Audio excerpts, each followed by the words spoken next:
కాదు అని ఒక కుక్కని కన్విన్స్ చేయలేం. శ్రావణ శుక్రవారం రోజు స్నానం చేస్తే స్వర్గానికి వెళ్తావు అని ఒక కోతికి నచ్చ చెప్పలేం. ప్రపంచంలో ఏ జంతువు ఫిక్షనల్ స్టోరీస్ నమ్మవు, నిజాన్ని నమ్ముతాయి.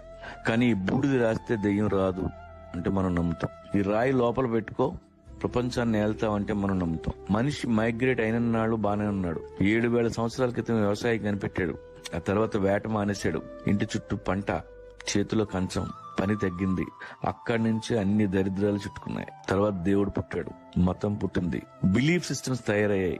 వాటి మధ్య పెరిగాం. క్వశ్చన్ చేసే ధైర్యం లేదు. నలుగురితో నారాయణ, గుంపుతో గోవింద. ఇప్పటికీ మైగ్రేషన్ లో ఉన్న అన్ని జంతువులు నిజంలో బతుకుతాయి. మైగ్రేషన్ ఆగిపోయిన మనం అబద్ధంలో బతుకుతున్నాం. ఫ్రీగా ప్లేట్లోకి అన్నం వచ్చిన రోజులు ఇలాగే ఉంటాం.